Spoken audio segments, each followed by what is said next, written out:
Welcome in to the Locked On Podcast. My name is Adam Friedman. As always, I'm a staff writer at IndyCornrows.com. And joining me on the other line is a man who almost had an existential crisis over Miles Turner injury last week. Luckily, Turner played today. It's my good friend, Tony East, the co-host of the Locked On Pacers podcast. Tony, I don't want to read the text, but you almost had a mini freak out when Turner got hurt last week. Between my reaction on the pod and my tweet and my text to you, yes, I very much overreacted to the initial reports of a high ankle sprain. Thankfully, he only missed one game because I was fearing the worst. And I apparently am terrible at predicting his injuries. Oh, yeah. Earlier in this year, Tony said Miles Turner would miss, I think, 6 weeks with an elbow injury. I think he was going to come back like around this week. Turner obviously missed I think 2 or 3 more. Remember, I picked the Clippers game this week because they had that days off before the Pelicans game got rescheduled. Yeah, so that was not so good. Let's see, last Friday, what did you text me? Oh, he's got a high ankle sprain, which was what we thought maybe Millen said after the game. So you weren't going off misinformation or weren't wrong. It's just it ended up being downgraded to a not high ankle sprain, that a low ankle sprain, I guess, or what's the I don't know the terminology. But I don't know what it was actually called. But it was downgraded on Saturday, which meant, or I guess, yeah, that Friday or that Saturday was downgraded, and he didn't play Saturday, obviously. But that was more probably precautionary than anything because just let him make sure it's fully healed, and it obviously looked fully healed today. It looked awesome today, awesome. We're recording this on Monday evening to post on Tuesday. Turner in their game against the Lakers had 21 points, plus 16, plus minus, had 7 rebounds. He was 9 of 15 from the field. He looked awesome. By the way, the Pacers did win 110-100 in a game they basically blew out after the third quarter. Yeah, they were just firing on all cylinders, and Turner, he had a ton of, I guess he had a few crazy awesome dunks, and he was hitting like every jumper he took in the first quarter, and he was setting good screens, and he played some solid defense. He had 2 blocks. Brook Lopez was making a move about in space, but that's pretty much the only thing Turner did wrong. He was probably the best player on the court in this whole game. Yeah, and I thought early on Turner was like trying to test his ankle, where he had one play. I think it had been in the first 6 minutes where he didn't score on it, but he went like super hard. I think you tweeted he tried to kill Brook Lopez on a dunk, and he clearly showed his ankle was fine. Yeah, and I think the plan for the Lakers was, all right, let's just make this guy move around and see what that ankle can do. And Lopez played really well. He was astounding, but Turner just schooled everybody on offense for the Pacers. And for as good as Oladipo and a lot of guys were in this one, I really think Turner was the best player on the team. Yeah, and I think he's actually been playing. I would say, I guess against Boston, Oladipo was, but Turner was close to him, especially that end of game jump shot over or bank shot over Marcus Morris. I think it's one of them, or it's Markieff. It's one of the two. But yeah, Turner's been their second best player now going on probably 2 weeks almost. And one thing I did notice too at the end of the game, I really liked the fact when they got the switch. So Oladipo and Turner set a pick. Turner set a pick for Oladipo. And he got the switch, and it basically created like a double matchup. And then it made the Pacers super lethal basically because it's either Oladipo can beat Lopez to the rim, or they ended up at that point feeding Turner down low on a mismatch with the guard. And that's just like another wrinkle in his game. If he really is kind of can be a decent post player against smaller guys, that makes them, we were talking about how they have to find that second play at the end of games after Oladipo, basically teams start double teaming Oladipo, and answer base. Yeah. And also when he had the guards on him, he was doing a nice job of passing in the post, which is something that could really evolve a lot for him, especially from the elbows. And he had an assist to Trevor Booker that, he caught it in the post, and as soon as the double came, he rotated and dumped it to him. And he was really dictating a lot of the movement on the whole court once he realized that the doubles were coming. So, credit to him for literally evolving before our eyes these last couple of weeks. I've been amazed. Literally, he's become a different player since the All-Star break, it feels like. Or even, it might have been a week after. All of a sudden, he has a post game. It might just be being more aggressive finally, but somebody told him that to take control of the game almost in some sense, because he's sort of actually asking for the ball and sort of looking for spots at shots, and it's kind of awesome to see because it's what we thought beginning of the season, and now we're starting to see it manifest at probably the perfect time, because if he really does become the number 2 option heading in the playoffs, it makes them even more deadly. Yeah, and if he's confident, that'll be even more huge, because I want to talk about this in a second. There were a lot of guys pump faking out of threes tonight, and the Pacers, especially a guy who was 0 for 5. I won't say his name because I love him, but Yeah, if Turner's just taking those shots, that just helps so much. Even if he's not making them, just stretching the court, knowing that he'll shoot the shot is just huge. So his confidence being high is massive, and he hit his only 3 tonight. So I hope he keeps that up. So you transitioned it perfectly. I didn't put this on our rundown before our show. I wrote it. Bojan's in a mini slump. So he's 4 of 19 in his last 4 games from 3. Yeah. I don't want to overreact, but he's in a mini slump. You didn't say it, but he was 0 for 5 from 3 tonight. He is not. I think he's back to games of 0 for 5s. He has just not looked good, and the Pacers didn't even play him late in the game. They really just went with Lance Stephenson down the stretch too. Well, the part of the reason that for that too is they played Bojan at the 4, right, in the reserve unit with Trevor Booker at the 5. So they kind of switched up the rotation to have some more defense on the court down the end of the game. They played a Booker young unit for a little bit in the third quarter when they had their most success, I thought. Yeah, that did really well together. Booker looked pretty good in this game with his 7 rebounds especially, but the Booker Bojan unit was weird. And I think, Bojan only played 24 minutes, but I think he's been playing a lot more, if I'm not mistaken. And I think Glenn Robinson might be out of the rotation. He did not play in this game, which is very interesting. But he has not really stepped into his offensive role yet. We'll have to give it a little more time for that, but that is concerning. But yeah, Bojan's just not hitting the shots this last week, and with a huge tough road trip coming up, he's got to start finding something. So you hit so many points that I actually want to hit. We'll do them in order, I guess. But minutes wise, I guess he played that stretch. That stretch where they won against Washington, Milwaukee. That nice weekend stretch. He played 29, 38, and 35 minutes. I guess that's probably more than usual for him. He was definitely has probably a higher usage rate over let's say the last 10 or 15 games, just because they're relying on him to score 20 points a game for a nice 5 or 10 game stretch, which he was doing.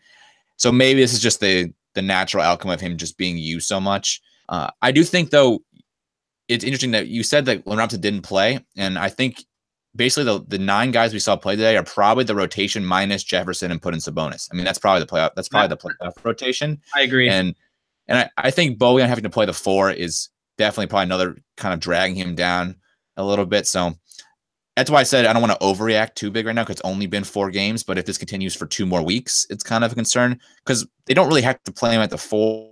I don't think that much, or steal minutes with younger Booker at the 5 in 4 lineups and steal minutes with Jefferson. They should be okay, but I guess we'll see what McMillan does. I agree that that's going to be the likely playoff rotation. I don't see a reason that Robinson would get used.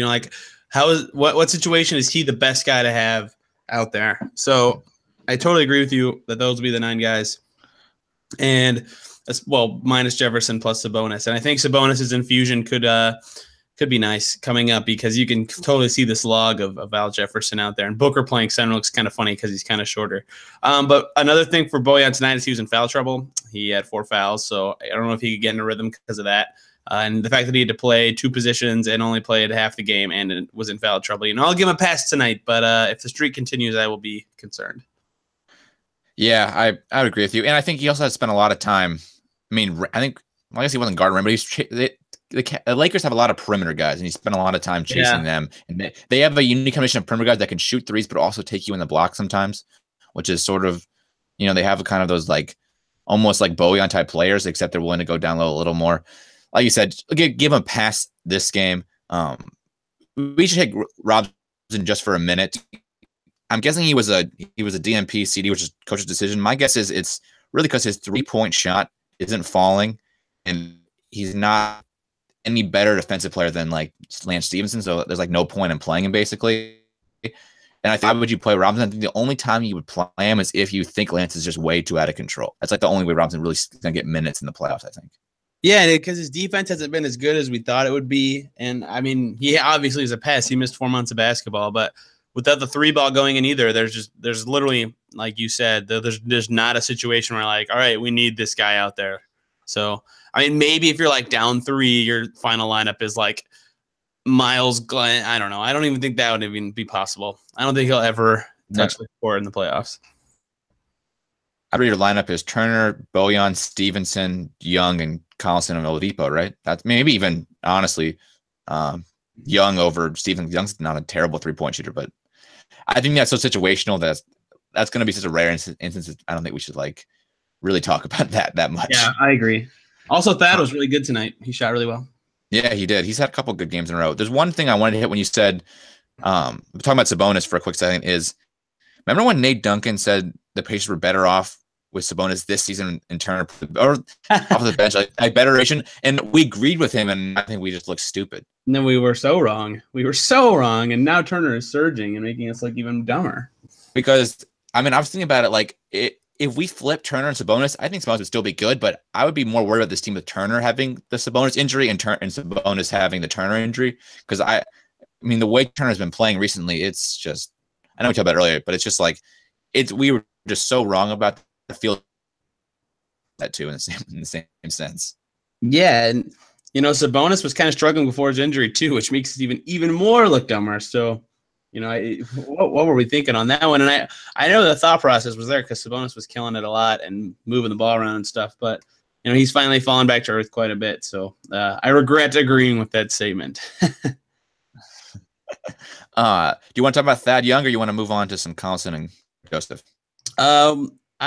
Final thoughts for me a little, I guess, were the Lakers starters played like crazy minutes in this game. Like the lowest starter for them played 34 minutes. That was Julius Randle, which is kind of wild because they killed the Blazers in the first quarter with some crazy 3-point shooting, but they finished 24% from three. And, playing your starters that many minutes is kind of wild, especially when you aren't really playing for anything the rest of the season. So kudos to the Pacers for figuring out after not being able to stop anything in the first quarter. They really turned it around on that end of the floor. Except the Lakers are like, they're not in this position, but they're the perfect position to basically tank by playing all their young guys. Like they have so much I wouldn't say great young talent, but so much like this guy could be somebody someday kind of talent with Ball and Kuzma.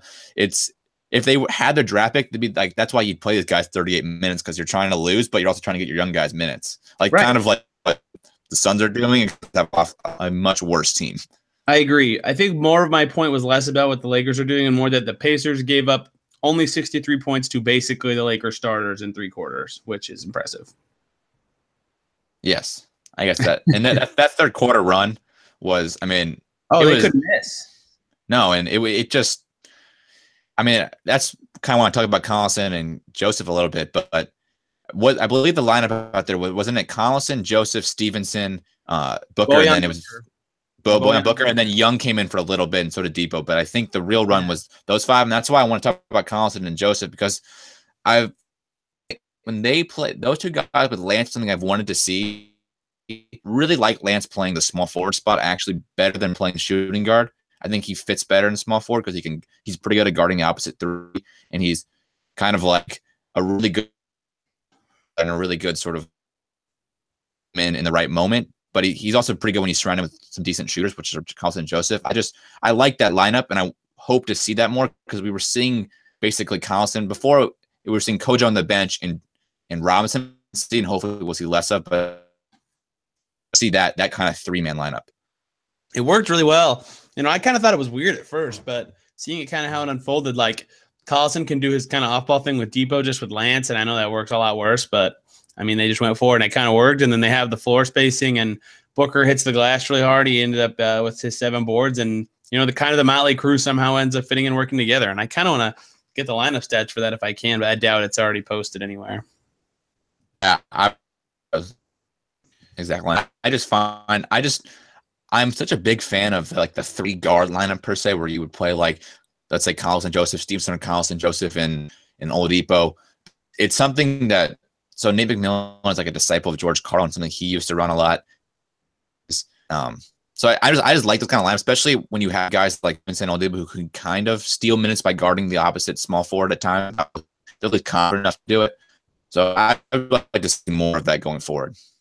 Yeah, I think it's a good idea for sure. And that just because the skills are complementary and they've had success with the Kojo DC Vic lineup in short minutes. So maybe it could work with Lance if you have the proper spacing, but that's you have to hope that, that's something you can only rely on at like a last ditch effort off the bench. All right. The big question I wanted to get to though is, are you happy Collison starting over Corey Joseph again? Oh, happy. So I think you've tweeted about it, or maybe you've just texted me about it. Explain why.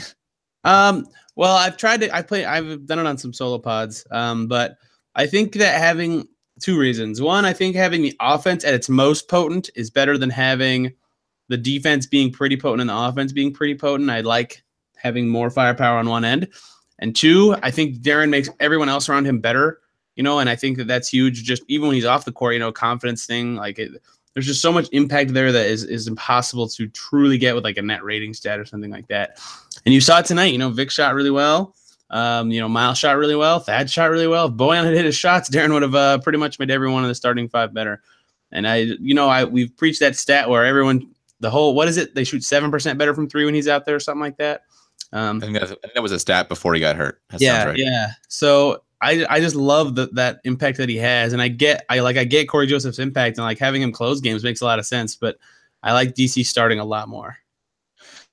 Yeah, I'm torn because I think he makes everybody better. You saw it; he made the bench unit better when he was playing off the bench. Like all of a sudden, that whole bench unit which was just when he was hurt, looked at times just sluggish and was honestly you were afraid to see it go out there. I mean, a couple games in a row, it blew big 10-point lead Pacers have. And then he comes on the bench, and all of a sudden the bench unit looks really basically solidified. So I was torn on that, but I think ultimately you were right. Him in the starting lineup is just more valuable because you've got better shooters. So, he might improve the bench by, let's say, like 5 points. He improves the starters by like 10. I mean, that's obviously just rounding off the top of my head, but it's that kind of concept. But also, you got to get props to Collison. He's shooting 45% from three, which is just unreal. It's unreal. I know. On the broadcast, Kristen Airy said it, and I'm like, how is he shooting 45% from three? I have to go look it up, and basically because since he's returned, I think he shot 100%, a 75%, a 60%, and a 50% game. I mean, that's how good he's been from three. Yeah, it's crazy how well he's shooting. Also, he got a step closer to 50, 40, 90 on the field goal percentage tonight, but I didn't announce this on the podcast. I should have. He went 3 for 6 from the free throw line against Washington, which pretty much screws his chances of getting the 90 because he doesn't take enough free throws to get 3% higher. He's at 87% now. Yeah, I think you said that on your podcast on Friday because I remember I think you said that because I was thinking that same thing, but according to you, I thought, he's not going to get it anyways. But maybe he has to get the line a lot more. If he got to the line like let's say 7 times a game, got 7. I'd say average 5 free throws a game the rest of the way. He might be able to get it. Yeah, he'd have to. That's the only way. He had all 3 tonight. That's the only reason I'm thinking about it. But yeah, we'll have to see. He's just to get back to your point. Yes, the 45% is crazy good 3-point shooting, especially when it's 3 attempts a game and that floor spacing. He nails that first pass every time. He cuts solidly. I think he's the better starter. He also looks a ton better since the injury. He does. I mean, at first, he looked mad, but it was like hard to tell because he was playing with the bench. But he looks awesome now again. Well, he didn't look bad with the bench. I mean, that first game back, he just looks like he has more movement. Like he can, I think it was that first game back. Is that when he hit like the turnaround step back 3? Yeah, the buzzer beater. Yeah, buzzer beater at the end of the quarter or half. Like he just looks like he has more movement now. Like he's not as restricted, which you wouldn't know if you didn't know he was hurt. But he just looks like he just looks a little better out there, like movement wise, which is good, I guess, for him. I guess that's a good thing that they figured out it wasn't a major knee surgery. 11 games to get, let's say 20 really solid Collison games is definitely worth it. Yeah, for sure. And if he plays like this every game, he's going to be massive. I mean, what was he tonight? Plus 10. Yeah, 3rd best on the team. So our 4th best. Sorry, I missed Lance way down there at plus 13. But yeah, and I think that was part of Lance being a plus 13 was part of that he played with that Joseph. lineup we just talked about. Yeah. He played with Joseph and Collison. That was a huge thing. And I think Joseph just fits really well with Lance. And I think that's going to help the bench unit just overall. What a change. Remember earlier in the year when we thought that was like the worst duo ever? I think I think now though, it's just such a good, it's like a countering of temperaments where you got like Lance, who's just just sees red and goes after it all and doesn't really think about like the extra pass or just like worries about trying to score and sort of get the team hype going. Joseph, who's like very deliberate with how he passes, where he cuts in, where he shoots, like he picks his spots all the time. And Lance is just like end of shot clock bailout kind of guy. Yeah, well, someone has to do it. Yeah, somebody has to. So let's transition though. We're gonna move to some more general topics before we hit our previews for this week. The first one I wanted to hit is, I know we talked about it a little bit, but there's now only 14 games left in the season for the Pacers. Victor Oladipo is clearly, I think, going to win Most Improved Player of the Year. If he didn't, I would be shocked. I think Giannis has a chance, but I think he won it last year. The only guys I could think of who I could say, oh yeah, that makes kind of some sense is Dinwiddie. Okay. I think Spencer Dinwiddie is a guy that would get some consideration, and I cannot remember the other guy for the life of me that I was about to say. Well, if you look at Giannis' improvement, it actually is like he improved by like 6 points and all that stuff this season. So, but he probably won't get it. No, he won't. He got it last year. No one ever gets it. I know, but his improvement has been. That's beside the point. No denying that. Correct. But I assume Oladipo's going to win it. But also, I really want to talk about is Oladipo could he make an All NBA team and could he make an All Defensive team? So there's 2 All Defense teams and there's 3 All NBA teams. Let's hit the All NBA first. Tony and I were doing before this podcast discussing who our players are. So he's probably not going to make first team. He probably won't make second team. But it's basically going to be a third team up for grabs. It's because first team we agree is the first 2 teams. Let's put it this way: are going to be Curry, Harden. Who do we have as our Curry, Harden, Lillard, and probably Westbrook or Irving, right? Yeah, those are the top 5. Or wait, no. No, those are the 4 guys that will be on the probably the. Those are the top. First team is Curry, Harden, and I bet second team is Westbrook, DeRozan. Yeah, well, I think Lillard gets in over Westbrook. Maybe he's been the way Lillard's been playing. Yeah, let's lock those 5 guys in, and that leaves basically DeRozan, Irving, Oladipo, and Jimmy Butler for all purposes, although he's hurt, as for that last spot, right? Yep. And so the case for Oladipo is he is probably putting up the same stats as Oladipo and DeRozan. He's on a much worse team overall if you look at his surrounding cast per se. Obviously, I think it's all relative now, but coming into the season, he had a much worse relative cast. And if Irving continues to miss games, let's say Oladipo played 75, and Irving might have only played, let's say, 60 or 70 games. Yeah, and Oladipo has the defensive advantage over everybody except for Jimmy Butler. Well, honestly, he's been close.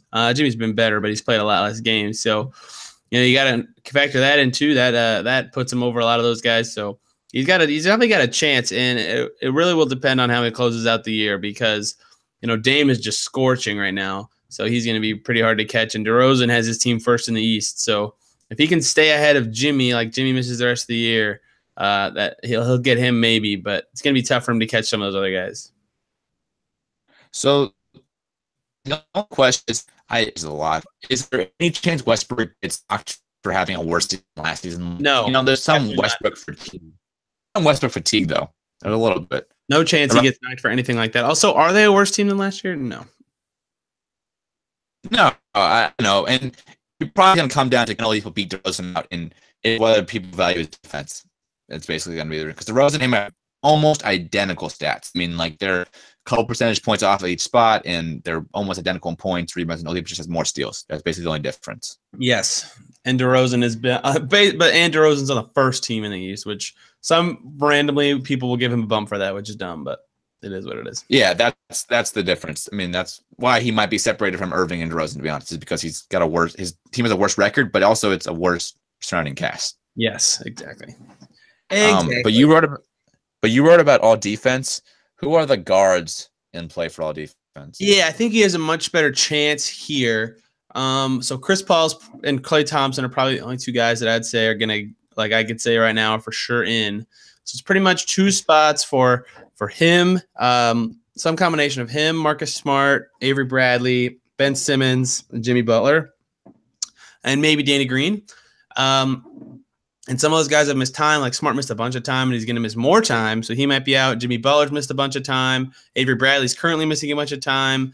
So, it could be like him and Danny Green and Ben Simmons fighting for 2 spots, which given that he leads the league in steals, and that's what all it takes for a lot of people to vote, he's got a solid shot at that one. So, I'm thinking, could he be first team All NBA over Thompson if Thompson is hurt maybe, the rest of the season? Maybe, yeah. Just because games wise, that's where I was kind of focusing on. I think he'll make one of the 4. Yeah, I mean, how many games? Chris Paul missed 18 games, I think, and I don't think Thompson has quite missed more than like 10 at this point. Yeah. So that's just something to look at. At the end of the day, it doesn't matter because they can't sign Oladipo to that max extension Paul George was vying for last season. That made it actually matter, made it on the team, but it's just something it's fun. It's fun if Oladipo makes an All-NBA team. It records he's having. Yeah, if he gets most improved and all defense, it's awesome. That's freaking awesome. I think he's third small MVP. Yeah, he's close. He'll be close. I'm kind of thinking he's going to end up behind one of Lillard or DeRozan, but I can't say yet. I still think there's some Westbrook fatigue, and I'm not sold on Irving. Russ has been unreal recently, though. I know it's been unreal, but I think there's some bubbling about people pissed they voted Westbrook for MVP last year. But he was so many things that just could lead to them. Yeah, I know, but I just think there's some fatigue with Westbrook, how he his team is not. I mean, his team has been successful this year, but they're just not as successful as they should be, considering all the talent they have. I think he's a lot. You're probably right. I'm just sowing some doubts in it. And I don't think his team is that talented. I think people overrate Carmelo quite a bit. Oh, yeah, Carmelo stinks. But we should not talk about the Thunder right now. It doesn't really matter because they're in the Western Conference. Shout out to the new host of Locked On Thunder, Eric G, though. He's doing a good job over there. Good shout. I'm glad you're paying attention to that. Carson. Carson, I don't know why he's not hosting anymore. I just listened, and Eric's the new host. He's doing well. Well, Carson is a friend of the podcast, as always. I agree. Shout out to Carson. He was on here. He was on this podcast back in, I want to say October, right? That's when they played the Thunder. When the Thunder were in town, yeah. All right, well, we stop talking about a Western Conference team and talk about the Eastern Conference, and we're going to do a quick standings check-in. So we want to do this. We want to do this every time me and Adam do a show together the rest of the way. So 2 more shows. 2 more times, yeah. 2 or 3 more times. I mean, there's not that much left. Sorry, get last coming around the corner. Let's do it as of 10:17 p.m. after the Cavs have beat the Bucks. I believe Miami might still be playing. Nope, Miami's in overtime. So, oh wow, and they're tied on 31 with 13 seconds left. Well, Miami's a little farther back. Well, standings check. Cleveland is 41-29. The Pacers are half a game back of them at 41-30. Washington's half back of Indiana at 40-30. Philadelphia is 39-30, which puts them a game back of the Pacers. And then you got the Heat and Bucks, who are both 37-33, and 3.5 games back of the Pacers. The Heat could be 4, could be 3 when you wake up, when you listen to this podcast, but not a big difference. But what it really means right now is the Pacers are basically in a race, I think, 3 through 6 with Cleveland, Washington, and Philly, right? I think 1,000%. I think Milwaukee and Miami are just on the outside. Yeah, and they had the tiebreaker over Milwaukee, so it's going to be really Milwaukee's peak wins is 49, and I don't think they're going to win all 12 of their games. Even if they win 6 games, the Pacers just have to win 2 to finish ahead of them because of tiebreaker. So I think it's pretty obvious they're going to get Milwaukee. And then Miami has the same situation. They can clinch the tiebreaker in the last game they play against them. So I think it's pretty obvious chance they'll finish in the 3-6 range. And they have the tiebreaker over 2 of those teams, so we'll have to see how it goes. But something I never thought about this until I saw Matt Moore, Hardwood Paroxysm, tweeting about this today. We talk about tiebreakers all the time, and they're important because if you finish with the same record, you're better. But the 3-way tiebreaker rules are different than head-to-head, and I don't know what the Pacers' situation is in 3-way tiebreakers, and that could actually matter because this group is tight. Or what about a 4-way tiebreaker? Yeah. I mean, Cleveland, Indiana, Washington, and Philly could all tie. I mean, that's really they're a game and a half apart right now. Yeah. Does it kill that Turner got in that Raptors game? And in hindsight, how bad does it hurt that in hindsight McMillan should not have played again? That if he has played against Washington, they have a legit shot at owning all these tiebreakers. Yeah, and it's weird because I think even if you have head-to-head against every single team, there's a way you don't win the 3-way because it's like division record or something. I don't know. I thought it was common record among the teams that are tied. I don't know. I might look it up while you're talking. Yeah, I can riff for a second. But more was the standing check-in too was to talk about matchups they could have. And the one thing that's good is if the 6 range, none of the teams they play besides the Cavs really are I'm scared of in the playoffs that they couldn't win a series. And the Cavs, sneaky, vulnerable, depending on how Kevin Love is. It could be one of those years where LeBron just gives up on his team. His team is just not that good this year. But in the 3 to 6 range, really, if they can avoid the Cavs, they have a legit shot at winning a first-round series because Philly's super young and Washington is – Pacers have played Washington when their Pacers have been healthy. They've been able to beat Washington. I know they'll get Wall back, so that changes things. But that might make things worse, to be honest. But then also it's the fact even the Pacers – not sure Boston is as much of a threat because of all the injuries, and we talked about Irving being hurt, and I think that's more Michigan Smart being out, but I don't know. I'm just not that it. Now I got 3 or 4 that it could not. They won't win up for. You still looking it up? Yeah, I got it actually. What is it? So you were right. The first one is best winning percentage in all games against the tied teams. So if it's all 4 of the teams, they are 6-4 against that group. And then the second one doesn't matter because they're not all in the same division. So the second one actually is the best winning percentage against teams in their own conference. And the Pacers are 30-18 against the East, and none of those teams have 30 wins against the East. But they've played a lot more teams again in the East because they have their West road trip coming up. So tough to determine that one yet. Because right now Washington is 26-18 and Philly's 25-18. I assume they each lose 1 game in conference, probably. Yeah, the Pacers have more of their own though. And then Cleveland's the one that had the better conference record, right? Yes, they probably will. They have 29 wins now, so.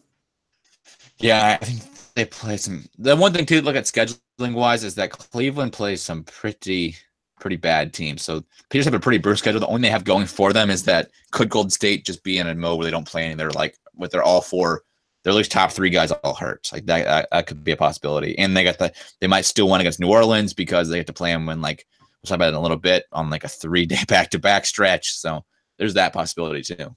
There are a lot of possibilities. It's going to be tight with those 3 teams. We'll have to see how it goes. Yeah, I guess you got to take it one game at a time.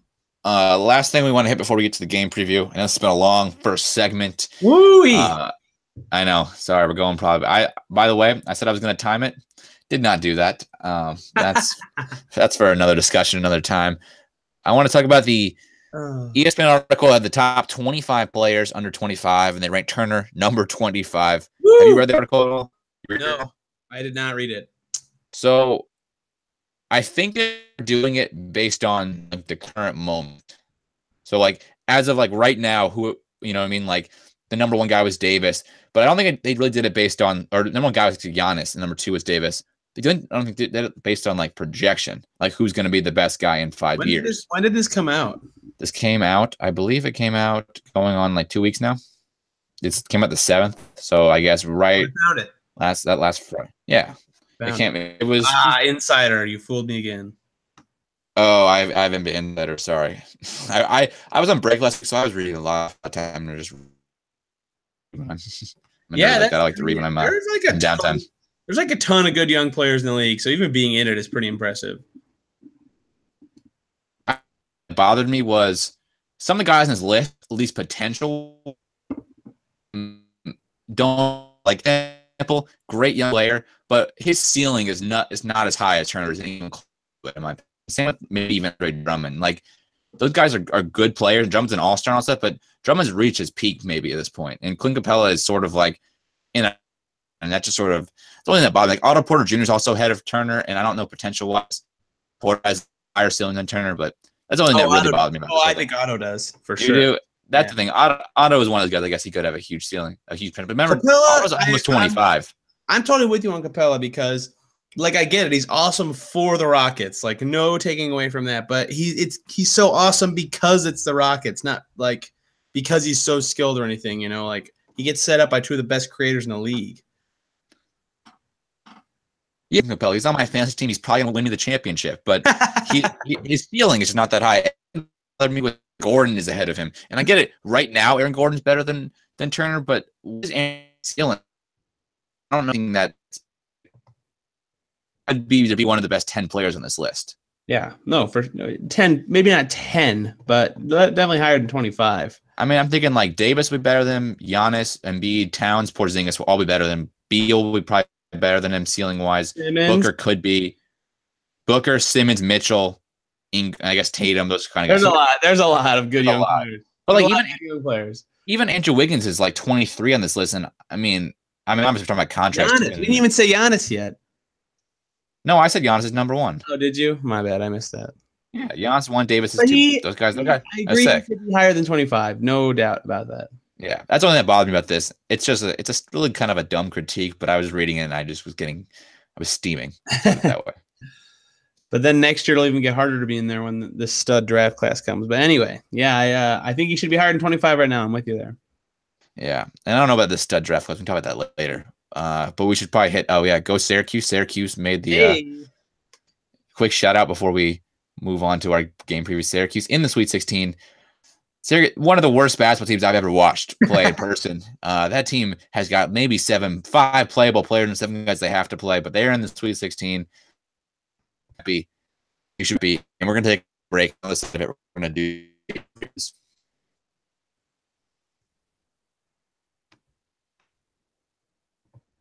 Welcome back in. Pre-game this for Tuesday, so they played Monday at home against Los Angeles. They traveled to New Orleans for the makeup game. The rain out. They head back home for a weekend.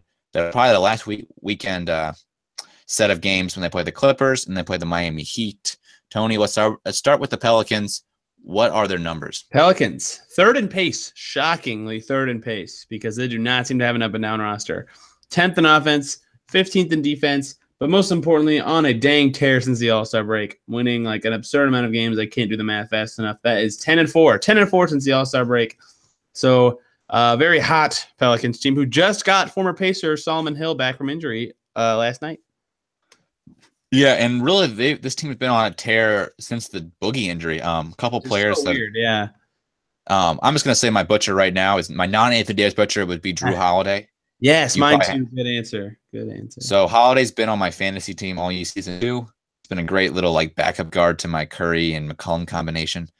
And I have Lou Williams, but beside the point. He's been on a tear though since Cousins got hurt. Drew Holiday is averaging 20 points, 7 assists, and 4.5 run. Basically 36% from 3. Davis, on the other hand, also is averaging 31 points since got hurt in a ridiculous 50% shooting from the field. Yeah, they're just unstoppable as a duo, and I don't know how they get away with starting Drew Holiday at shooting guard, but he's been awesome on defense, and Rondo hasn't sucked like he has in the past. He's still been bad, but he hasn't completely sucked, and Mirotic is starting to fit in, and they finally got some gel going on in New Orleans after really struggling to find players who can help them out for a long time. And it's crazy because I'd be the first one to say that Drew Holiday signing was just terrible. I mean, they gave him a ton of money for really no reason. They weren't bidding against anybody but themselves. Maybe the Pacers were. I don't know. The Pacers hasn't been interesting, but he's really all year, and he's really been awesome of late. And I can't say enough good things about him. I really have just like him in general as a player this season. I mean, he's just surprised me, especially because I remember his Philly days when they upset that Derrick Rose Chicago team when they were 8-1 game. Like, I have always just been a fan of Drew Holiday. Me too. And it's really nice to see him fitting in a new role. And I get why they paid him the money because they literally couldn't lose him. But, you know, he's been really huge, and he's finally hitting like a 3-ball a little bit. And him and Anthony Davis are just working it together. And Anthony Davis is obviously going to be incredible. The first time they played, he was incredible. So I really think the story of this game behind the Drew-Vic matchup is the fact that the Pelicans are on game number 2 of a 3-game back-to-back-to-back. Yeah, that was my 3-game back-to-back because this game was rescheduled. What was the original date? Sometime in February, or was it even January? When it rained. I think it was late January. When it rained inside the Smoothie King Arena. There's a lot of good jokes off that one, but I can't think of any right now. They play Dallas on Tuesday, and the Pacers Wednesday, and the Lakers on Thursday.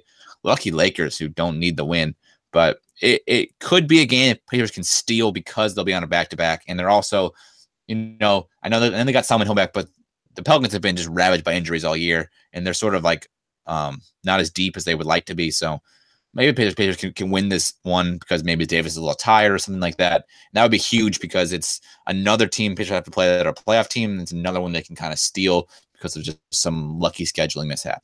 Exactly. That's why it's so big that they could steal one that they weren't supposed to steal. And what something was up with the first time they were there. Was it like a back-to-back or something? I can't remember. But so the first time they were there, it was that Monday when they played Washington when Vic had the flu and Collison was out. So we weren't sure if Vic was going to play.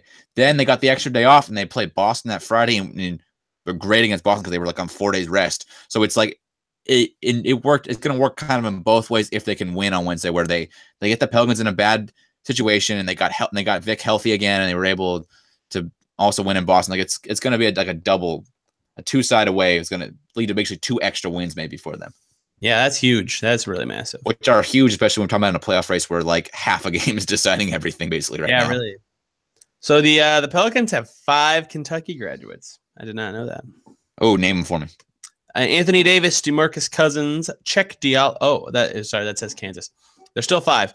Anthony Davis, DeMarcus Cousins, Rajon Rondo, Darius Miller, and DeAndre Liggins. And it just shows that how many Kentucky players that are stars are going to play under John Calipari. Way too many. Way too many. They've also got a Purdue guy, E'Twaun Moore. Shout out to Purdue in the Sweet 16. Shout out to Purdue in the Sweet 16 and getting the Hyper Friday. That's going to be fun. But we should you talk about Solomon Hill for a second. He did return. He's played one game, or not one game. How many? Right, he's played just one game. Just one so far. When we're recording, he might have played 2 by the time you're listening. I don't know. Yeah, because they play on Tuesday. So if you listen 28 to minutes. on Tuesday night. I'm sorry, 8 minutes in his one game and put up an 8 million, baby. I love it. He got an assist. Never mind. He got an assist.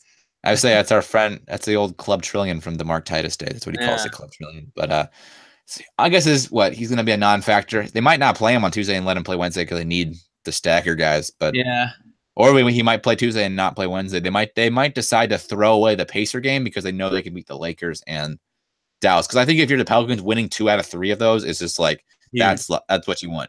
Yeah, you lose one, you just chalk it up to this stupid scheduling that honestly is just terrible by the NBA, where they should have figured out how to put the game somewhere else or just not played it unless it actually mattered for the playoff race, which was like it might matter, but just in case, like they did with the Celtics game when that got canceled a couple years ago with the Pacers and Celtics. So I don't know what it is, but if you get 2 out of 3, the Pelicans 2 out of 3 games, they'd be happy. Yeah, that'll be interesting. If they're really exhausted, that'll do it. I think the Pacers will have an easier one. You think there's any chance they could like decide to rest Davis on the Wednesday so he's ready for the Thursday game? Like something really weird like that? No. Maybe. Like they mail in like a back-to-back is so rare that I literally don't know if there's like a strategy thing they have to do. Because like you don't want to overtax Davis and get him hurt. Now I'm sure Davis wants to play, and I'm sure he's there's some competitive edge to him. That doesn't want to get hurt, doesn't want to not play. But that might be the move because you don't want to get hurt and you want to keep him fresh because they're in a fight for their life for the playoffs right now. I mean the West is clustered, and they appear to play another West Conference team in this cluster.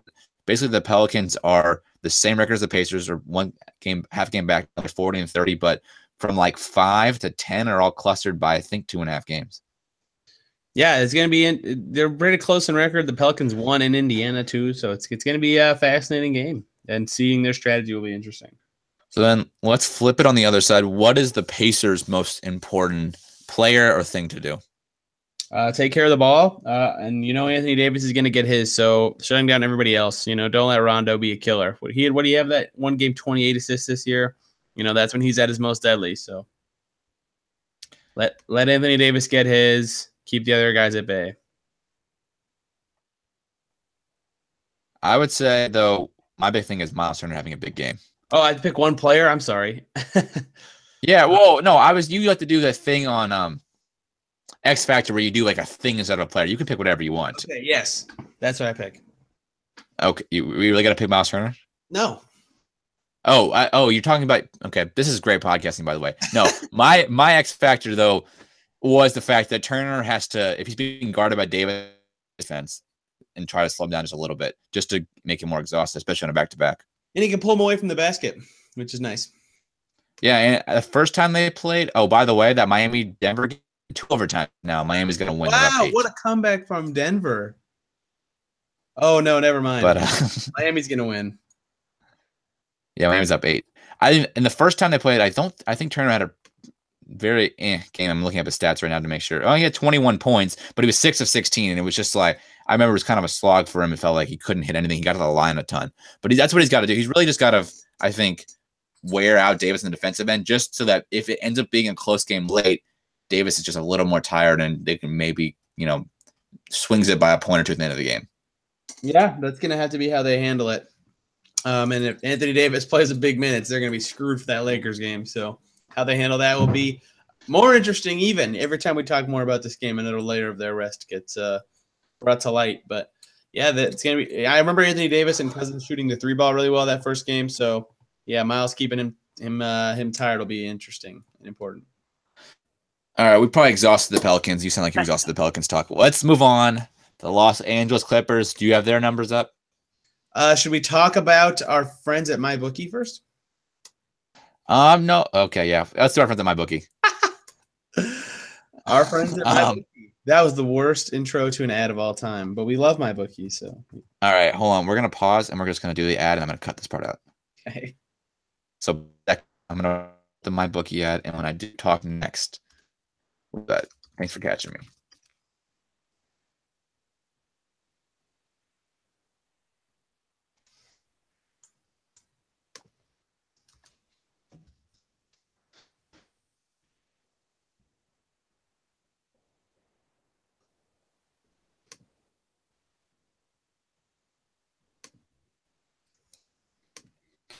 You're right. We should talk about MyBookie. You do any brackets this year? You do any gambling on the NCAA tournament the first weekend? I did, and my bracket stinks, unfortunately. But betting at MyBookie does not stink. Yeah, so nothing like a good. My championship team got beat the first day. Nothing like my bracket dying the first day. But if you're going to bet on college basketball this weekend, there's a Sweet 16, there's Elite 8. Obviously, there'll be the Final Four. Coming up is also going to be all NBA games every day. Baseball starts soon. You should use mybookie.ag. Use the promo code Locked On. You get a 50% bonus with your first deposit. But use the promo code Locked On. Tony, if you're going to bet on any of the college games this weekend, which one were you betting on? Maybe the Syracuse Duke game? Is you go on the other side? If I'm going to against my orange, if I'm going to give you betting advice, it's that when you use MyBookie, you should use the code Locked On NBA, not just Locked On Adam. Oh, my bad. They must have changed it on me. Locked On NBA, guys. Sorry. Promo code changes. Locked On NBA. But anyway, yeah. But if I'm going to bet on a game this week, I think my most confident win in college basketball is probably going to be Kansas over Clemson. Oh, I don't know. I'm an ACC guy for Clemson. You could also bet against if you're Tony and IU fans do. Purdue fans listen to this podcast, which there are plenty out there in Indiana. You should bet on Purdue using mybookie.ag. Remember, use the promo code LOCKEDONNBA. You get a 50% bonus with your first deposit. All right, let's go on to the Clippers game, Tony. The Los Angeles Clippers, you have their stats up. You want to read them for me real quick? Their numbers? I do, and first I want to complain, if that's okay. Just really quick. Fine, go ahead and complain first. The timing of the Clippers trade means the Pacers have to play against Tobias Harris 6 times this season, and he kills them every time. Yeah, that's ridiculous. That's the worst. That's the worst. Remember, what did he shoot? He had 19 points in that first quarter when he played for Detroit back in before Christmas Day or around Christmas Day. He's been unreal against the Pacers this year, and they played all 4 Pistons games when he was with the Pistons, and now they'll play both Clippers games with the Clippers. Well, it's also poor scheduling. They played the Pistons 4 times before the end of the 2017. Yeah, it's dumb. But anyway, the Clippers are 6th in pace, 8th in offense, 18th in defense. Really surprising that their record is good given they traded away Blake and they've had tons of injuries. But we'll talk more about this game with Lucas Hand later in the week of Clips Nation SBN, the really good SB Nation Clippers site. But they're treading water somehow with a new roster and a coach who's been downgraded from his old duties. And I don't know how they have the record they do with the roster they have, but they are a surprising team. Also, they have to play Avery Bradley 6 times. Yes, but Avery Bradley's injured right now. And he is injured and he missed a game in Detroit. No, he's out for the year, I think. No, he's injured right now, but he missed a game when they played in Detroit. Right. Yes. Never mind. I was getting ahead of myself. No, you're right. I'm just as surprised you are that they're this good. Lou Williams, another guy on my fantasy team, has been killing it. Sorry guys, I'm in the playoffs right now, so that's all I'm thinking about is fantasy basketball this week. He's been their best player. Probably should have been an all-star, I think. I don't know. It's kind of stacked. He should have been, if he was in the East, he would have made the all-star game because he would have been easily in over Goran Dragic. But he's been awesome. Deandre Jordan's just been as good, his solid self. He's consistently he's averaging 15 rebounds a game. That's ridiculous. I don't know how this team. I mean, I'm with you. I'm kind of dumbfounded how they did it, but I guess Doc Rivers is kind of proving himself to be a really good coach once again. Yeah, Doc Rivers is definitely one of a sleeper top 10 coach this year because like Montrezl Harrell's playing big minutes and he's been good. Austin Rivers, he gets a lot of crap. He's not great, but he's been better than I would have thought. Milos is a rookie. He's been pretty good. Boban's been doing well over there. Like they have a lot of guys punching above their weight, like kind of like the Pacers, honestly. It just the difference is that they're in the West and they won't make the playoffs. Okay, so they will see Boban 6 times this year. Yes, they will also see Boban 6 times. I knew there was another player in the Detroit trade, and I was waiting. I was kind of. But they never had to play. Hey, but they never had to play Blake Griffin, so we have to take it with a grain of salt. Yeah, that's probably worth it in the long run. Something I'm excited to see though is the Montrezl Harrell come off the bench. him, Lance. I just feel like there's going to be some tension. What? Why would they both kind of play the same way? I don't think. Why would there be tension? They're not that intensive players, are they? Harrell's a pretty intense player. Lance can be intense. Lance can get up here too. I'm remembering, wasn't he one of the guys that almost got playing? He was one of the guys in it too. Harrell's a pretty intense guy, if I'm right. Maybe he is. I don't know why I don't remember that. Maybe he is. I think Beverly and Lance would have been a hilarious matchup, but they're not going to play. Oh, that would have been even worse. Yeah. Would have probably stolen the ball from Lance at least 2 or 3 times. God, I cannot wait for Kevin Pritchard to find a way to get Patrick Beverly on the Pacers next year. I mean, there are sneakily a lot of guys on this Clippers team the Pacers would like to have. I mean, I like Patrick Beverly or Avery Bradley next year. I would like either of them. And I'd like Sam Decker just to have some wing depth, and same with Wes Johnson. But anyway, we're getting ahead of ourselves. And maybe that's why they're actually kind of good, because that's why they're kind of good. They have some sneakily decent players. Yeah, that's true. They do. And they're getting like they're getting the most out of everybody at the same time, which is crazy because Gallows missed almost the whole year. Beverly has almost missed the whole year. And then they traded for a first-round pick, and they're still 37 and 32. It's wild. Yeah. Like I said, I don't know how they did it, but who is your butcher for them? Is it DeAndre Jordan just destroying Miles Turner probably? That's a good one, but no, it's the guy I said before that they're going to play 6 times, Tobias Harris. Okay. In the Clippers uniform. I figured it was that one. In a Clippers uniform, Tobias Harris. 20 points, 20.1 points, 6.7 rebounds, 3.1 assists per game, shooting 41%, 42% from 3, 48% from the field. He's just killing it for them. So then that's going to go with my Pacers everything, which is if Thad Young gets sucked into the middle and lost to Tobias Harris one more goddamn time, I think I might throw my phone at the TV. Tobias somehow gets the least out of Thad Young on defense. He like Thad Young, I don't think respects him, and so then he doesn't guard him, and then he hits all his open threes, and then all of a sudden, once Tobias Harris hits 2 threes, everything he shoots goes in for the next 10 minutes. Yeah, no, and he thinks he can take him in the post, and he can't. Right? We've complained about this like a million times. Yeah, when Thad will try to dribble in on him, and he'll have that long dribble, and Tobias Harris will swat at it, and someone will come and help him, and Thad Young will try to be too aggressive instead of passing out of it. Yeah, he would pump fake the open 3, and then back him down. It's like, oh man. Drove me crazy. Anyway, he'll try to trade the Tobias Harris 3 for a bunch of Thad Young 2s, which go in like 30% of the time. And I'm pretty sure Kayla Cooper has the same frustration. I think we've all seen her. I think she has some tweets of showing Thad Young just getting sucked in against Detroit. But if that happens again, I'm going to be really, really mad. But maybe Dan Burke will take Thad to the side and tell him, listen, Thad, he killed you last time. Don't let him do it again. Yeah, he's a stud, and somehow, I think he was the most underrated, might be one of the most underrated players in the NBA. And if they can figure it out, they'll have a good chance to win. That's why he's my butcher. Yeah, I think my butcher is probably Lou Williams. He's been awesome for them this season. Almost like a renaissance here from him. I mean, he's never scored more than 20 points a game. This year's putting up 23 a game for them. Wow. I mean, I can't. Yeah, he's up to 23 points a game for them. His shooting's not like off the chart. Like he's like I think a 43 and 36% shooter, but he's shooting a lot. He has the go or like the red light or not the red light, the green light to shoot whenever he wants. Sorry, I was thinking he has the green light, like almost like the J.R. Smith green light, where he can just shoot from anywhere and they don't care, they don't get mad. He's allowed to shoot because he gets hot. He is just hard to stop, and it worries me that if the Pacers don't really take him seriously and he hits his first couple of threes like Harris did against them, he could just kill them all night. Yeah, definitely. And, he's definitely he's definitely the type of guy who can kill the Pacers, just by getting hot and then nothing you can do. Well, him and Tobias Harris both, like if they get hot, are just so hard to stop, which scares me. And how many times have we seen guys who are let's put middling NBA players, like just not superstars, but not quite the bottom, like just get so hot against the Pacers and just kill them. I mean, Marcus Smart did that so many times. I mean, I'm thinking about the Tobias Harris game. I mean, it's just like these guys who are good players who, when you leave them open, will make their shots, but not the stars, and they just killed them. Like the Pacers know how to shut down. Like Bradley Beal held them to 8 of 27, but god dang, they can't stop Tobias Harris ever. Yeah, it's gonna be massive to see if they can stop those guys from getting streaky.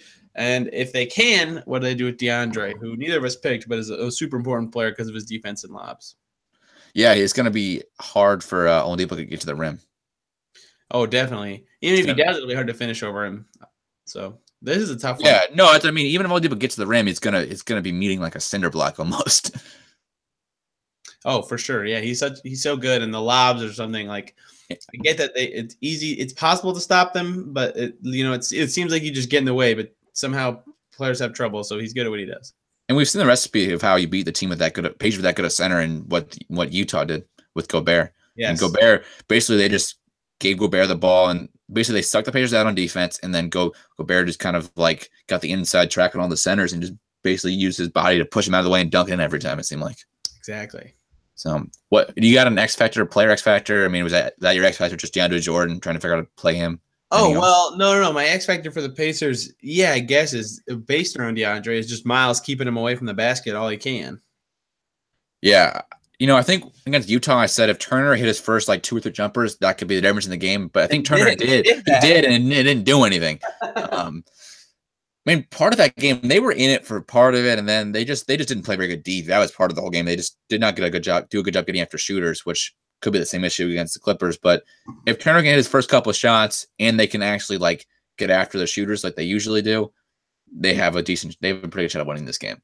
Yeah, and it'll be interesting. I think Lucas will be helpful for this one because we haven't had a guy to talk about the Clippers, and I need to learn more about the Clippers. Yeah, and with the Utah game, you can't underrate that. Utah is like behind Portland, maybe the hottest team in the NBA right now. I mean, or like one of the most scary teams coming around right now. Oh yeah. The Clippers are kind of on the down end of their like peak. They were probably peaking, let's say 20 or 30 games ago, and they're kind of coming back down to earth recently. Yeah, they somehow are hanging around though. So they're gonna be fighting like heck. Yeah, I think they're probably on the outside in for the playoffs, but they'll hang around. They're not gonna just all of a sudden lose 10 in a row. I think they'll hang around, but I think they're probably a game or two short of the playoffs. Hey, given that their roster is what it is, they could have 2 lottery picks. That's pretty good. Yeah, and to go if they re-sign DeAndre, I mean, this team has a future. Depending on who they re-sign, stuff like that. I don't know what the direction they're going in, but they're also in LA, which means their destination. There are a lot of good things going for them. A lot of good things happening in LA Clipperland for once. Yeah.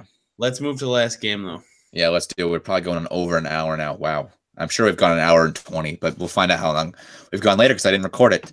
Last game Pacers play is against the Miami Heat. Sunday game, 5:00 at home. I think this is the second Sunday game with Miami, which is just doesn't mean anything. Just saying. Doesn't mean anything. Just thought I'd say it. Stats. 27th in pace, 21st in offense, 7th in defense, and they just beat the Nuggets, so they're actually 38 and 33. 8th in the East. I believe this game, the Pacers are up 2-1 in the season series. Does that sound right? They're down 2-1. Oh, so this is a big one. Pacers are down 2-1. Tied with them, it's still nice to be tied overall. Yeah, Pacers lost to them the second game of the season when we first learned about Oladipo. They beat them in Miami the second time and then lost the third time on that first night of Miami played a back-to-back game, and we were all pissed the Pacers lost. We were all worried, and it didn't end up mattering. There's a chance at this game we have a live fourth quarter thing. No promises yet. We'll see. Yeah, we'll see. I think I'm going to be in the studio and in front of a computer that has like Ethernet internet, so it won't be choppy like it was last time. But we'll discuss this later off the air. I think to watch is really the big difference is Dwayne Wade is back in Miami. Yes, but he's got a left hamstring strain and hasn't been playing. Yeah, I don't know if he's going to play, but he's in Miami, so you'll see him on the sidelines. That's pretty cool. I don't know. I'm not sure D-Wade's does thing. I just thought I'd say D-Wade's back in Miami. Yeah, and Whiteside's hurt now too, though. He didn't finish the game against the Nuggets. If he doesn't play, he was going to be my I'll just jump right in here. He was going to be my butcher because he gets like a bajillion rebounds against the Pacers every time. So if he can't go or if he's not at 100%, that's massive. So the first, at least in their 2 wins that killed them, I think Turner actually got the better of him. Turner really, it's the way the NBA is going, it's really just can Turner win his matchup, which is kind of crazy. I think that we need Turner to win all these matchups to win games. But I think in the 2 wins, Whiteside killed Turner, but in the third one, Turner got the better of him. I think Turner shot really well that game. Look up his stats. I think he had 25 points in that game. And I remember he hit like his first 3 or 4 shots like we're talking about and just forced Whiteside out of the paint, and that just changed the whole game. Yeah, Turner was 11 of 14 that game for 25 points and a whopping plus 30. Yeah, that was that. Wasn't that back-to-back with Orlando or something like that? Yeah, I think it was. It was a back-to-back, and they played. We thought they were screwed because they played an early game. They were have to play an early game. Miami to play a late game in Orlando, but Turner just came out. Bojan too had a really good game. So maybe this would be a good time for both those guys to keep Bojan to come back from his slump and for Turner to keep up his awesomeness. Yeah, that'd be crazy if they can find a way to sneak this out again. The Heat, you know, they don't have a ton of like talent per se, but they're really gritty and well coached. So they're still a hard team to beat. Yeah, and I think also it's probably gonna come down to Oladipo again. I think we haven't seen it in a couple games now, right? It didn't really matter to solid with the Lakers. No, not that he's been good, but like coming down to Oladipo, that pick and roll and Oladipo. I think it's been since the Boston game that maybe it's only 3 games away. That's really they've had to run that last play. Yeah, definitely. They haven't had like the need really. No, they were either get blown out the past 2 games, and this game they did the other thing. They blew them out. Yeah. They need him to do that kind of thing in this one, especially if Whiteside doesn't play. He'll have any free reign to get to the rim. Sorry, I got distracted because Draymond Green not returning to the game for the Warriors, so they're even more depleted somehow. I don't know how they're even. Yeah, I almost bet that Pacers will get screwed, and they'll end up all 5 guys will return like that day. Like I know it's something so. We'll talk about that next week. Dumb. We'll talk about that next week. Yeah, we're gonna actually have a pretty cool guest for that, but we'll talk about that next week. Yeah. But yeah, Whiteside playing or not playing will affect that Vic game for sure. And then they have really good perimeter defense with Josh Richardson, and Justice Winslow even's been okay. So, you know, Vic is really important. What did you say that, Charlie? Sorry, I missed it. Oh, I said yes. So Vic is really important. Yeah, sorry, you cut out there a little bit. Also, something to look at too is the last time the Pacers were playing TJ Leaf when they played them. I don't think we'll see Leaf again. Could this be a return for Sabonis? Do you think he's probably out another week, or could this game? That's a good guess. That's a good guess. Yeah.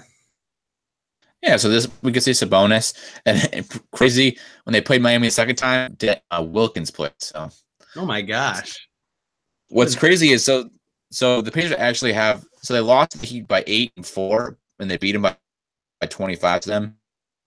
But not that it really matters. But we think ultimately in this game, a win separates them and keeps them away from Miami. But a loss probably won't hurt them in a tiebreak situation, right?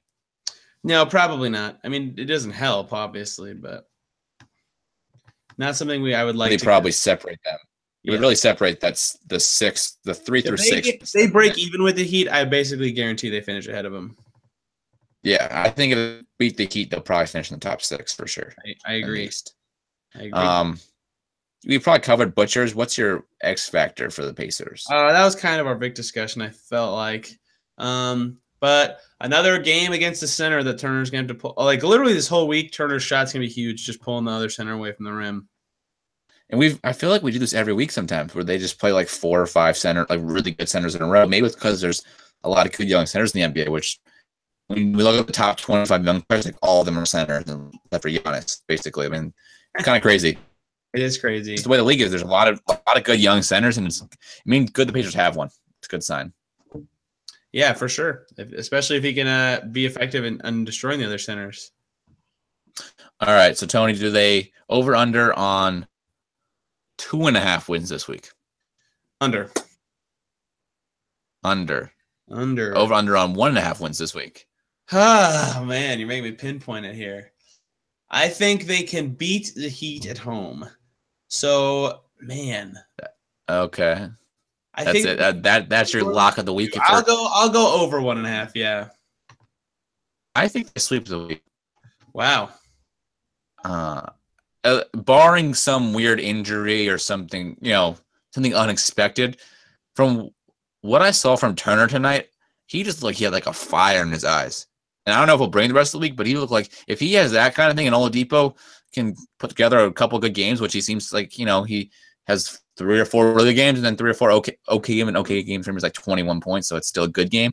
That's like almost an unbeatable combination, I think, especially when they're going against a team who has to play back to back, and then 2 teams who are like they're better than probably on paper. Oh, definitely. Definitely. Like the Pelicans would scare me, but I'm less scared because they're back-to-back.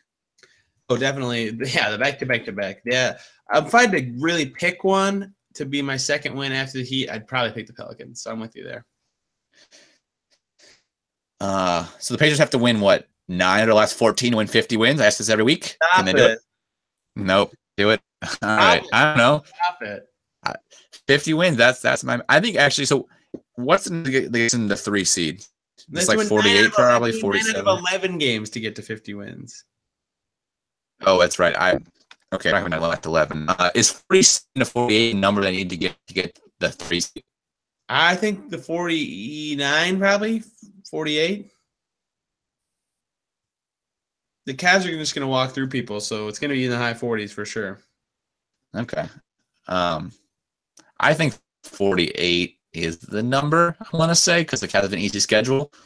But the Cavs, you never know. I feel like they're without their head coach. Not that I think that actually mattered. They're now down their head coach. I think 48 is the number, which is going to be pretty for the Pacers, right? Yeah, for sure. It's going to be hard for them to get out that high, but we'll see. You want to preview any of your articles this week or anything you're doing? I might just have to write about Darren Collison's impact on everybody else. I would like to talk about Jonathan Mathee's article about how you shouldn't sign Isaiah Thomas. I agree you should read it. It's pretty good. If you haven't read it, read our thing about the Pacers' chemistry last year. It was really good. We got a lot of cool sources for that. But other than that, I don't know what I'm writing it this week, but I'll let you know later in the week. Yeah, I like to hop on and say that article was really good. I really enjoyed it. I never liked Monte Ellis. The previous article. I won't talk about any more of it. Made it even worse, but yeah, that's enough of that. Yeah, it just ruined made my opinion worse than. But no, I really enjoyed that article. It was a really good. Shout out to Ben Gibson for that. I texted you that I really liked it. It was really good. I just thought that was good. Great work there. Yeah. Indy Cornrows this week. I'm probably gonna write an article coming out on Wednesday. I think I have some stuff. I'm talking about the Pacers defense.